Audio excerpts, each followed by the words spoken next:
This is the Ultrarunning History Podcast. I'm your host, Davey Crockett. Thanks for coming. This is episode 79, the 25th part of the 100-miler history. I will tell the stories of the earliest 100-mile races that were established in the Hawaiian Islands, including the Primo Ultramarathon and Relays held in Honolulu. In the late 1970s, Hawaii had the most runners per capita than any other state. Some called it the running capital of the world. Hawaii was also an early adopter of the 100-mile race and other ultra-distance races.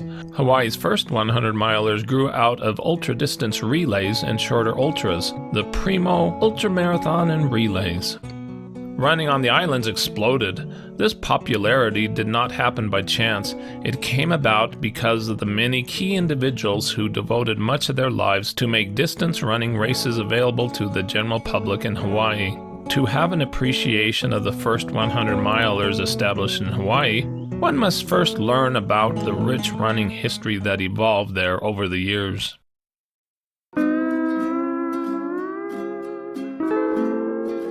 During the years before World War II, Norman Tamanaha emerged as a top runner. In 1947, he became the first Hawaiian to finish the Boston Marathon. He dominated Hawaiian races for a decade, and in 1952 he finished in 5th place at Boston.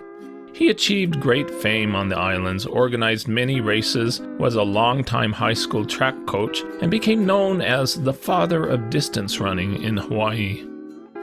As early as 1954, the AAU in Hawaii was organized and became active in putting on road races of various distances, including the Hawaiian AAU Marathon. Roger Taguchi, a service station owner, was the chairman of the AAU Hawaiian Long Distance Running Committee for many years. He designed the initial marathon course to finish in front of his service station.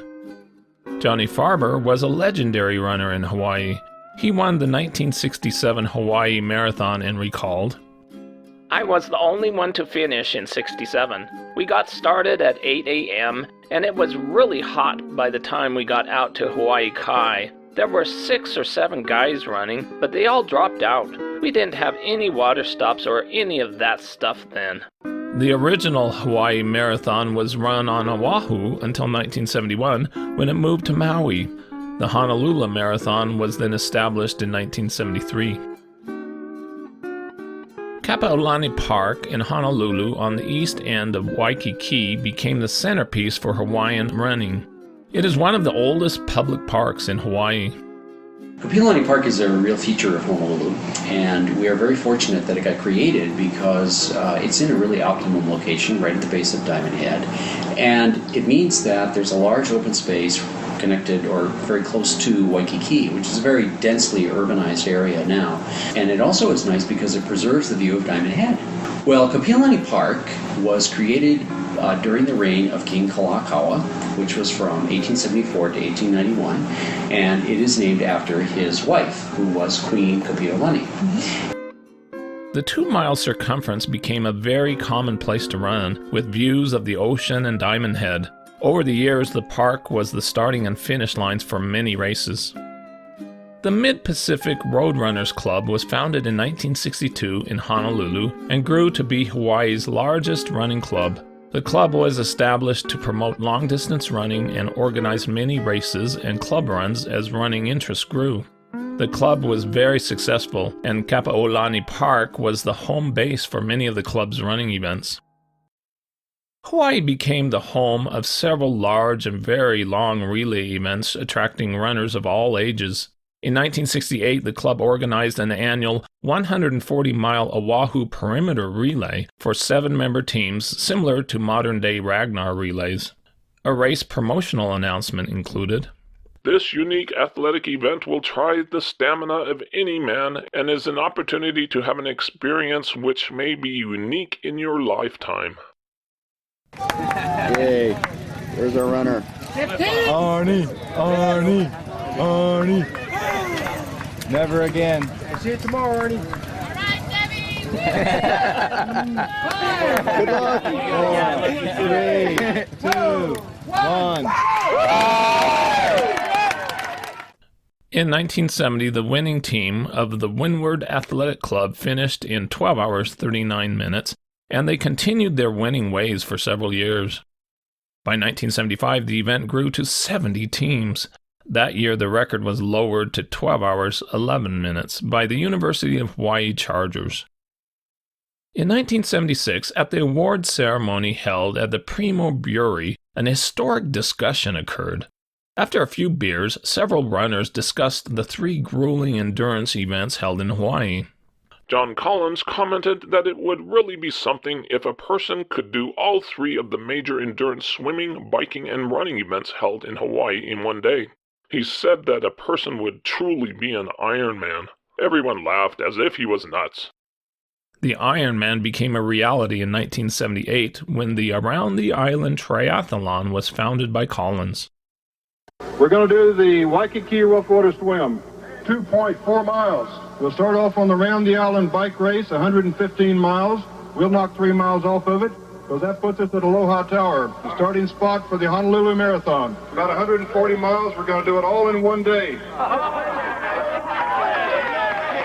That's right, and whoever crawls across the finish line first, we'll call him the Iron Man. It continued each year through 2005. It was then canceled because of safety concerns. It would have been too expensive to put on with proper police coverage. Also, the State Department of Transportation would no longer approve a permit for the race on public roads. After the Hawaii Marathon moved to the island of Maui in 1971, the Honolulu Marathon was established in 1973, organized by Dr. Jack Scaff and the Mid-Pacific Roadrunners Club. It was first called the Rim of the Pacific Run and contributed to the running boom that exploded during the late 1970s in Hawaii. That first year, we had 167 entrants, and we thought we were a big race. It took us all day to register them. And after the race was over, Mid-Pac Roadrunners said, if we're going to be the Boston of the Pacific, we have to train people. So in 1974, we started the Honolulu Marathon Clinic.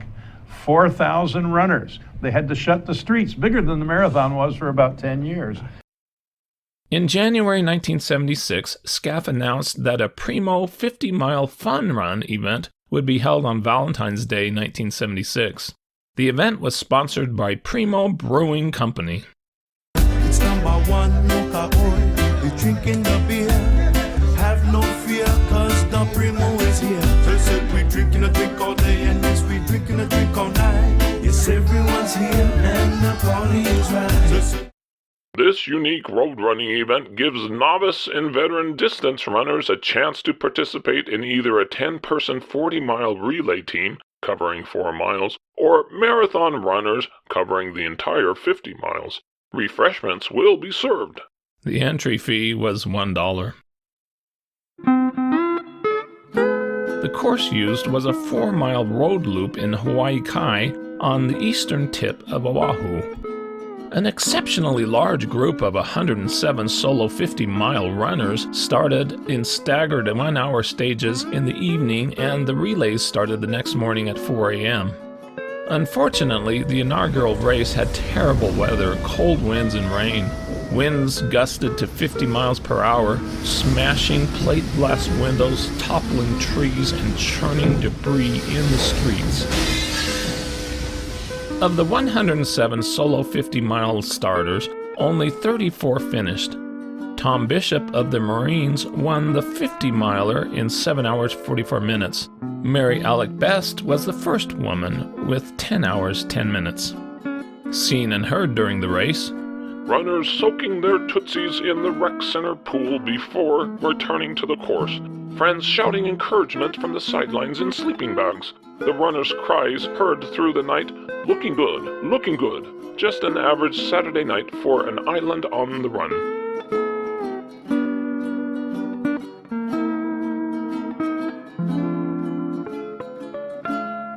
For 1977, 100-kilometer and 50-kilometer races were added to the event.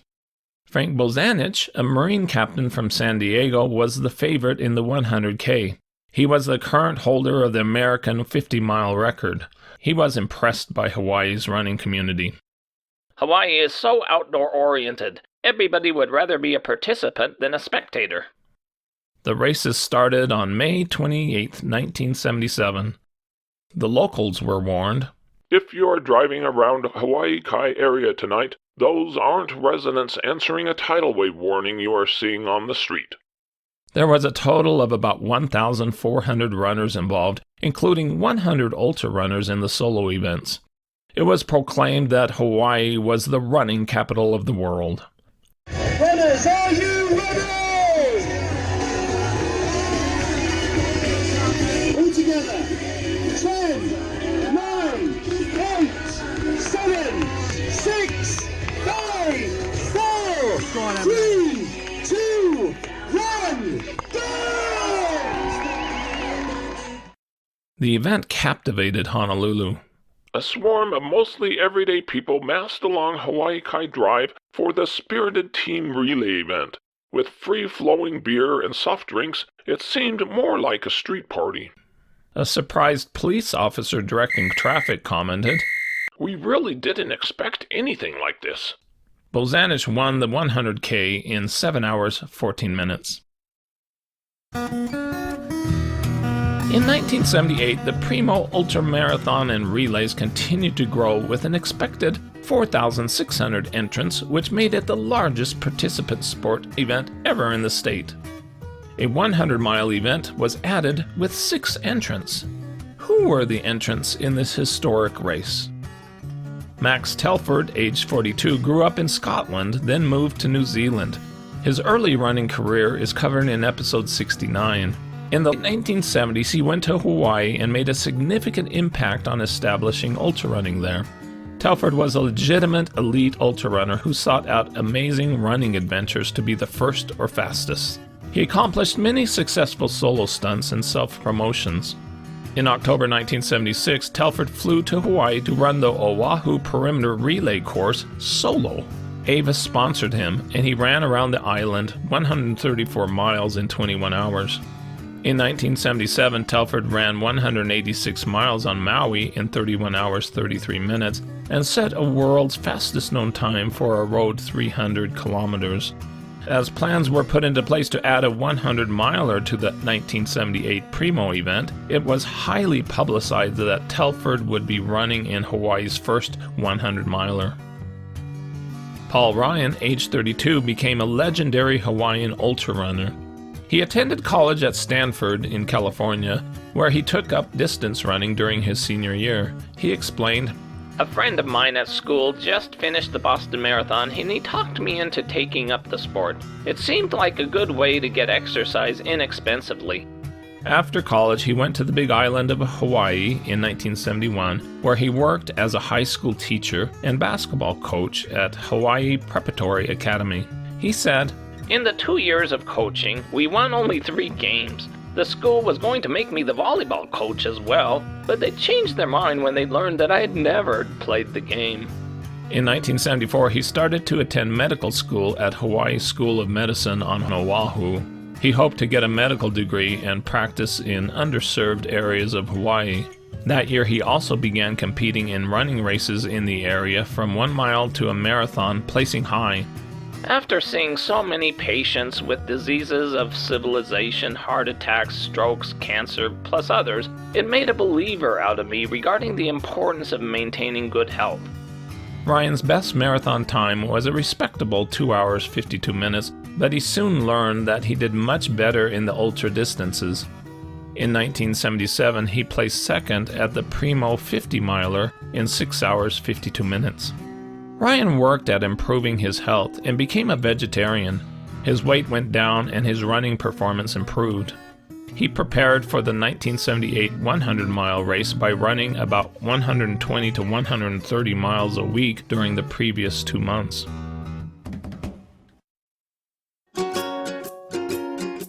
Gordon Dugan, age 44, was originally from Colville, Washington. He was a University of Hawaii engineering professor, a very experienced runner, and the president of the Mid-Pacific Roadrunners Club. In 1974, he had an unusual experience. Dugan was stopped by a policeman at a deserted intersection and charged with running a red light. Literally. You see, Dugan wasn't in a car. He was jogging. The ticket for failure to come to a stop cost him $15. He was a veteran of 12 marathons and several ultras during the past 5 years, including a 50-miler win in 6 hours 50 minutes. This would be his first 100-miler. He said, I have been training hard and I'm ready for the long run. I ran almost 100 miles last week, and over the past year I've averaged 12 miles a day. Don Boardman, age 47, was an electrical assembler. He started running marathons in 1976 and did well. He said, I can't stand it when people tell me I can't do something. I like the challenge. It's exciting to know that you're able to do something others can't. I guess what excites me is that you can quit anytime. All you have to do is stop, so you have to tell yourself you won't quit. Tom Knoll, age 45, was a Marine gunnery sergeant stationed on Oahu. He accomplished a solo 130-mile run around Oahu in 35 hours 20 minutes. When Telford tried to break the world 24-hour record, Knoll ran 100 miles with him. On February 18, 1978, at Honolulu, Knoll competed in the first Ironman triathlon ever held and finished 6th out of 12 finishers. Of that accomplishment, he said, No one had ever done anything like that, and so it was more a question of finishing than it was of placing. My trophy from the race says finisher, that's all. That was the objective, just to see if it could be done. Nobody knew what the heck we were doing out there. Ernie Bennett was a Marine sergeant. He had never even run a marathon race, but he was doing 8-mile noon runs each day and had recently run a successful non-stop 50-mile run. He said, I guess I missed those short marathon runs during my training, but I'm looking forward to finishing the 100-miler. He increased his training to 120 miles per week leading up to the race. On race day, May 27, 1978, Boardman, for some reason, started early before the official start. The 4 others started at the official 4 p.m. start time. Curiously, despite all the publicity in the news, Telford failed to show up and gave no explanation. Did some legitimate competition scare him away? Once the relay got started the next morning, the roads were ruled by the masses of people. Traffic was squeezed down from 4 lanes to 2, and even the cars were forced to crawl, given precedence to the human race. While most of the relay teams picnicked on sidewalks, screaming, chanting, and waving signs and banners, some serious running was going on in the Ultramarathon division. For the historic 100-mile race, Ryan built up a big lead, but hit the wall at mile 89 and had to walk quite a bit during the last 11 miles. He became badly dehydrated during the humid race and lost 14 pounds. He said, The high humidity in the sheltered areas and the strong headwinds made the last 2 or 3 laps really difficult. My left hip also bothered me early in the race, but it worked its way out. Toward the end of his run, an interested psychiatrist examined him and found him to be borderline psychotic. Ryan said, At times during the night, I lost touch with reality. At one moment, I would be happy and floating, and at the next, I would be sad and depressed. You have come too far to quit now. You have invested too much to quit now. Don't cry about it. Don't whine about it. Get a reward for your pain. Ryan hung on and won in 15 hours, 30 minutes, the 8th fastest 100-mile time in America that year. Soon after he stopped, his wits returned, and he started to think about the next long run. Dugan finished second in 17 hours, 36 minutes. Boardman was credited with a 20-hour, 23-minute finish. Knoll also finished in more than 20 hours. In 1979, race organizers were anxious to see a Ryan-Telford matchup in the 100-miler. To lure Ryan back to the 100-miler, the race director, in jest, sent him 25 cents for bus fare, expense money. That year, the Ultramarathon and Relays attracted 6,400 runners, with more than 200 running solo ultra distances. Ryan was well trained and even ran some 180-mile weeks. Telford ran hard from the start and wanted to push for a lap lead over the field to put a psychological pressure over the competition. Ryan was in close pursuit of Telford for about 8 miles. Then came the rain, darkness, heat, and humidity, and Ryan struggled. He explained, I had muscle cramps at about 25 to 30 miles, but I took some aspirin and got rid of them. The hardest part was having to repeat the course over and over again during the night. Telford also struggled and said, During the night, the air became heavy and humid, and I slowed a bit. It wasn't like the lead was threatened, since Paul Ryan, my nearest competitor, was running nearly a full lap behind me. Telford went on to win in 13 hours 53 minutes. Ryan came in second with 14 hours 42 minutes, his lifetime 100-mile best. Some wondered why Ryan did not win again that year. He explained, Actually, I was well satisfied with my performance. My time was 47 minutes faster than my winning time last year. The only difference that I see was that Telford was entered in this year's race. Telford boasted, I expected to do better. What is important is that I won the race. I want to be number 1.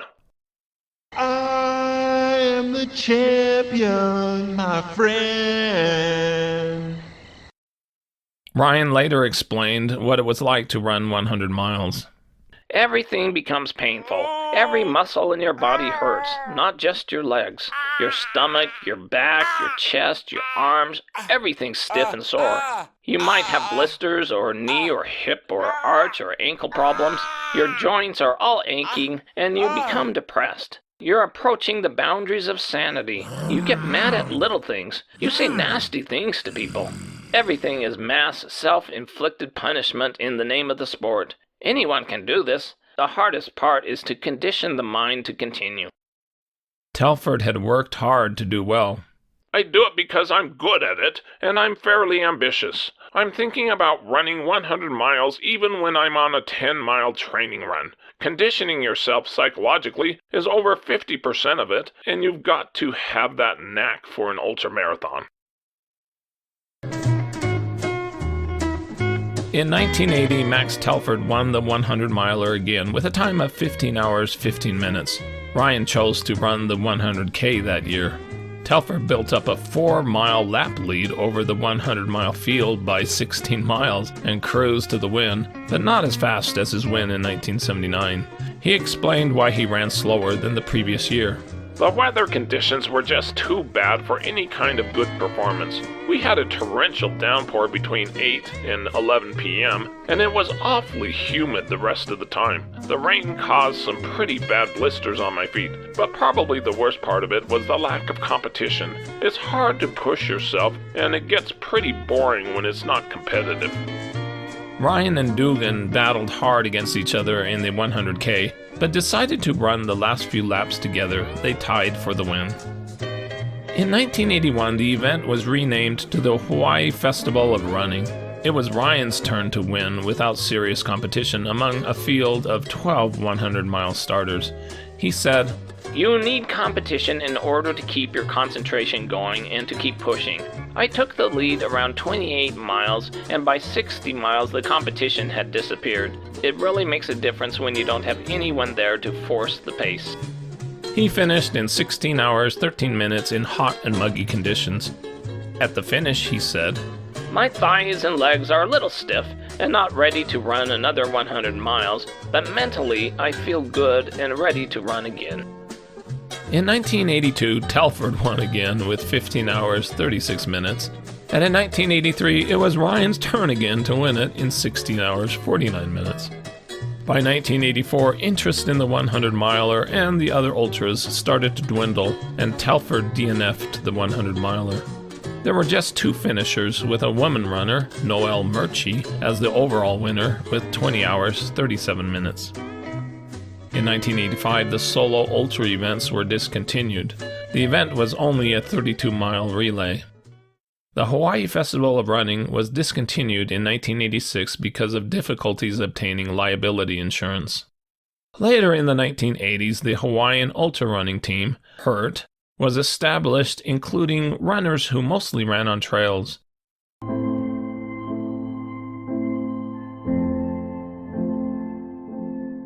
There was a group of us that started meeting after work. A bunch of us had joined the Oahu Athletic Club, which doesn't exist anymore. We gravitated towards each other because there were like maybe 10 or 15 of us.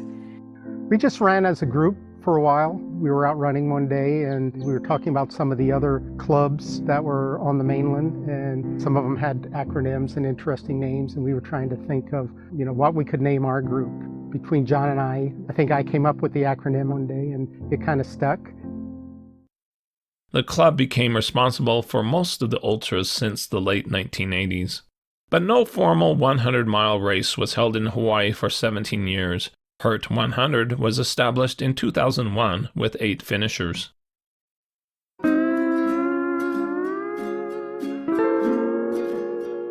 What happened to Paul Ryan?